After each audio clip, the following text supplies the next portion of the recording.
17h22 sur la télé du Salon, merci d'être avec nous. On va encore passer une petite dizaine de minutes ensemble. Cathy Bord, elle, notre autrice illustratrice, est toujours avec nous au dessin pour nous accompagner dans cette émission. On la remercie, on va suivre évidemment voilà, ce qui est en train de se passer sur cette feuille. Tout va bien, Cathy ? Tout va bien, merci. Tout va bien, on vous retrouve donc au fil de cette émission. Comme promis, donc les pépites 2021, vous le savez, sont à l'honneur dans On Air le Prime. On le disait tout à l'heure, on va parler de ce livre illustré Esprit. Es-tu là, puisque le duo d'auteurs qui a signé cette pépite, donc 2021, est avec nous. Anne-Florence Lemasson d'abord, bonjour. Bonjour. Tout va bien également. Voilà, on a un peu froid sur ce plateau, mais on va essayer de se réchauffer. Dominique Erhardt également est avec nous. Bonjour. Bonjour. Et pour vous interviewer, vous allez avoir Raphaël Bode qui est également avec nous. Bonsoir Raphaël. Bonsoir, bonsoir tout le monde. Journaliste spécialisé donc en littérature jeunesse qui tombe plutôt pas mal, je crois, en l'occurrence. La première question qu'on a envie de vous poser, c'est évidemment, on a envie de connaître votre réaction. Qu'est-ce que ça représente pour vous de recevoir la pépite 2021 dans la catégorie livre illustré ? Qui répond ? Vous y allez, Anne-Florence Lemasson ? Beaucoup de surprises, d'étonnement. Nous n'y croyions pas du tout. Et puis ce qui nous fait vraiment très très plaisir, et c'est peut-être pour ça aussi que nous n'y croyons pas, c'est que ce soit un livre pop-up qui soit reconnu comme un livre illustré, et ça nous touche profondément. Alors, livre pop-up, on explique, c'est un livre qui s'anime, c'est voilà, ça c'est un livre animé, on reviendra peut-être un peu davantage avec des sculptures de papier, on peut dire. Il y a différentes formes, différents formats. Ces artistes explorent énormément d'univers et de façons de travailler le papier. Dominique Erhardt, vous voulez réagir à cette pépite 2021 ? Ajouter quelque chose ? Ah non, Anne-Florence a résumé, surprise. On arrivait vraiment tranquillou et on avait fait des pronostics sur qui l'aurait, on n'en faisait pas partie. Et vous vous retrouvez obligé à passer sur la télé du Salon. Alors juste un tout petit mot sur le terme pop-up. C'est vrai que c'est assez horrible, mais on n'a rien trouvé vraiment pour l'instant. Alors livre animé, mais livre animé, ça rend moins. C'est un terme anglais qui vient de pop, allez, ça explose, mais c'est vrai que ça serait bien qu'on trouve un beau nom pour ce type d'ouvrage, livre-objet, enfin je sais pas. Vous avez une suggestion, vous ? Non, sinon je l'utiliserai. En général, je parle plus de livres animés, je trouve que ça... Et sculpture de papier, vous aimez ou pas trop ? Sculpture du papier, on a fait des ouvrages justement où l'interaction est importante et le terme sculpture s'appliquerait plus à certains ouvrages qu'on faisait un peu au début, mais qui introduit peut-être une distance trop grande. Et animé, il y a ce côté vivant que j'aime bien. Voilà, on va voir l'image, voilà, pour ceux qui n'auraient pas compris encore ce que ça signifie. Voilà, vous voyez, là je crois qu'on est avec l'aigle, voilà, je ne veux pas dire de bêtises. On va rappeler que c'est un jury composé d'enfants qui vous a choisi, Raphaël, 9 enfants qui ont donc fait ce choix. Délire, Esprit, es-tu là ?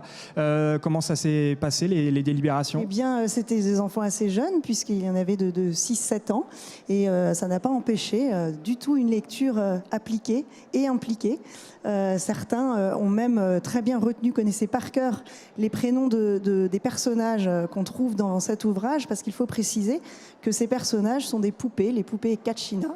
Donc ce sont à l'origine des petites statuettes, des figurines des Indiens des États-Unis, du sud-ouest des États-Unis pour être plus précis. Arrêtez-moi si je me trompe parce que c'est davantage vous les spécialistes que moi. Mais ces petites figurines représentent des esprits. Voilà, et donc elles ont parfois des noms compliqués. Et les enfants, les membres du jury se sont même amusés à inventer. Ça a suscité beaucoup ça a excité, titillé leur esprit créatif et ils ont inventé des noms. Voilà. Et pour commencer, j'aurais bien aimé que vous nous expliquiez l'un et l'autre comment vous avez eu envie de vous plonger dans cet univers des poupées Kachina. Alors, Dominique connaissait les poupées Kachina parce qu'il a voyagé aux États-Unis. C'est lui qui me les a fait connaître. Nous avons récemment vu l'exposition de Georgia O'Keeffe avec sa superbe collection à la fin de l'exposition. On avait vu la collection d'André Breton aussi au Centre Pompidou. Et puis Dominique avait travaillé sur des Paper Toys, avec cette frustration que le Paper Toys, une fois qu'il est monté, C'est très éphémère. Alors on explique, Paper Toys, ça veut dire quoi? C'est un... Dominique, tu sauras mieux. Oui, c'est très très simple, c'est des livres à découper. D'accord. Pliés, on les monte. À la limite, on fait son pop-up soi-même. L'origine, ce sont les planches à découper du 19e siècle, par exemple des imageries d'Épinal. Donc là aussi, terme anglais, Paper Toys, voilà. Why not? La question, c'était pourquoi ce choix des Kachinas? Donc voilà, on avait cette frustration que une fois que les Paper Toys sont montés, le livre n'existe plus.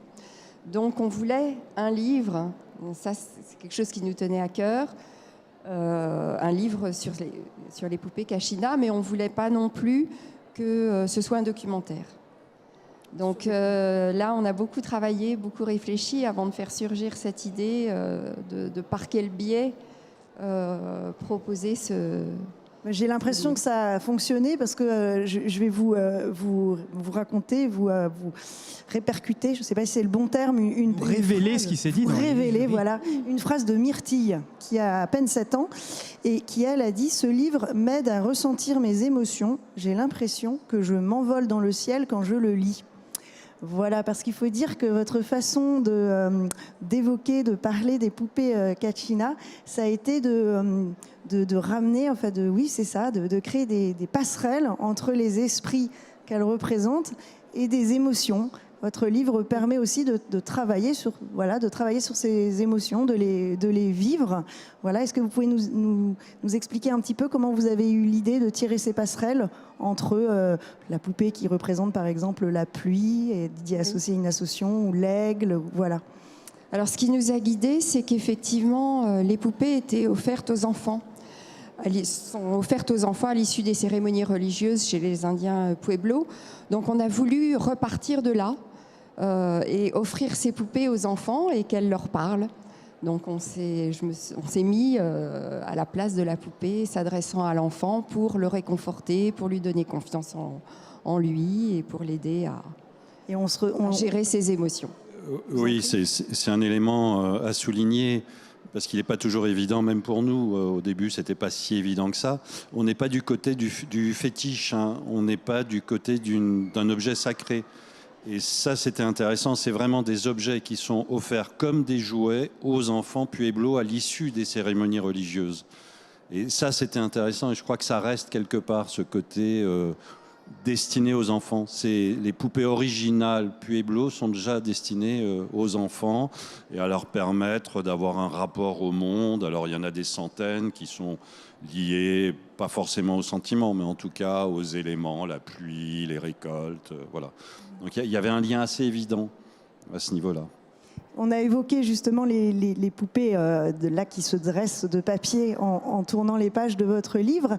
Mais ce livre, ce sont aussi des mots et des textes tout à fait poétiques et rassurants. Vous avez choisi de vous adresser directement à l'enfant en utilisant notamment la deuxième personne du singulier. Et puis le titre aussi de cet ouvrage qui est très engageant, « Esprit, es-tu là ?» avec un point d'interrogation. Est-ce que vous pouvez revenir un petit peu dessus? Pourquoi vous avez fait ce choix? Alors le choix du titre du titre et de cette façon de s'adresser très directement comme ça à son lecteur. L'idée, c'était effectivement comme je le disais précédemment, on ne voulait surtout pas tomber dans l'idée dans un livre documentaire. Donc on était un petit peu obsédés par cette étiquette qu'on peut parfois nous coller. Donc on voulait être au plus près de l'enfant et on s'est dit que la meilleure façon d'être au plus près de lui, c'était de lui parler. Et on s'est incarné dans chaque poupée et on a imaginé ce que la poupée pourrait dire à l'enfant. Voilà. D'autant plus que Dominique avait réussi, de par ses volumes, à faire vraiment, à donner de la présence à ces poupées. C'est un livre, mais c'est un livre-objet. Chaque page en volume est un véritable... on a envie de prendre la poupée, on aurait envie de l'avoir avec soi. Voilà, on voulait éviter l'effet sculpture, justement. C'est-à-dire, voilà, c'est une poupée Kachina, elle sert à ça, etc. Non, c'est la poupée qui parle directement. L'enfant ouvre, il a la poupée, et le volume est fait qu'il puisse quasi la prendre en main comme un vrai jouet, comme une vraie poupée, et la poupée lui parle directement. Il y a vraiment cette idée qu'il n'y a pas de tiers voix. C'est la voix première de l'objet qui est dans le livre.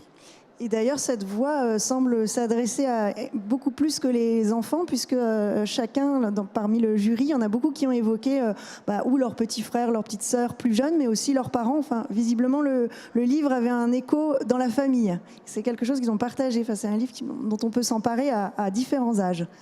On a peu de retours pour l'instant, hein, donc on est ravis de l'apprendre. Une pépite, c'est déjà un premier bon retour. Oui, mais on est ravis d'avoir ce genre de réaction, effectivement. Peut-être, s'il nous reste encore un petit peu de temps, nous expliquer pourquoi, justement, d'utiliser le volume était, vous paraissait vraiment pertinent pour raconter cette histoire-là. Quel volume pour quelle histoire, en gros? Je ne sais pas si ma question est très claire. Si, plus clair que ma réponse, je ne sais pas. Non. C'est toujours la même chose, en tout cas, pour ce livre-là, c'était évident qu'on voulait une incarnation de la poupée. Elles ont quasi les tailles réelles des poupées Kachina. Hein. Les poupées Kachina n'ont pas de taille, je dirais, standard, mais elles vont de 15 à 30 cm. La plupart ont ce format-là. Et l'autre point important pour nous, c'était aussi un respect, malgré le souci d'éviter de présenter ça comme un livre documentaire, il y avait quand même un souci de très grand respect des motifs et des formes indiennes qu'on a simplement stylisées, je ne vais pas dire modernisées, mais en tout cas rendues épurées, voilà, épurées. D'accord, donc en travaillant aussi à partir d'archives, de pièces dans les musées, etc. Je rajoute qu'il y a un autre point qui nous intéressait et qui participe aussi de notre envie de faire ce livre, c'est que les poupées Kachina ont été collectionnées énormément par les avant-gardes, notamment les artistes dada, les artistes surréalistes. Et Anne-Florence parlait de l'exposition de Georgia O'Keeffe, mais on a aussi André Breton, toujours au Centre Pompidou, dont la reconstitution du bureau montre une partie de sa collection de poupées Kachina. On avait l'artiste dada Sophie Tauber-Harp qui faisait des costumes Kachina. Donc il y a un lien Occident, Amérique, culture amérindienne, équivalent au niveau des surréalistes, des avant-gardes, de celui qu'a pu avoir la sculpture africaine avec les cubistes. Et il y avait cette envie, et c'est un des premiers ouvrages dans ce sens-là, aussi, de s'intéresser, de montrer aux enfants des cultures différentes, et peu attendues comme celle des Indiens Pueblo. Merci beaucoup Dominique Erhard et Anne-Florence Lemasson. Donc, Dominique, c'est vous qui avez fait les sculptures en papier et c'est vous, Anne-Florence, qui avez fait les textes. C'est comme ça qu'il faut comprendre. Je suis un petit peu lent, désolé, j'ai mis un petit peu de temps à comprendre ça, mais c'est bien ça. Non, pas tout à fait. C'est plus compliqué. Ah, c'est plus compliqué. C'est plus compliqué, voilà. On va dire c'est des ouvrages qu'on conçoit ensemble. D'accord. Chacun amène ses particularités, mais et les textes sont faits ensemble et les images, les volumes sont faits ensemble. Un duo. Donc, un duo, pour ce livre, Esprit es-tu là? Ce qui est très clair, c'est que vous avez remporté la pépite dans la catégorie livre illustré. Merci et bravo. Donc, merci. À vous deux. Merci beaucoup, Raphaël. On se retrouve demain, je crois, voilà, pour un nouveau On Air le Prime.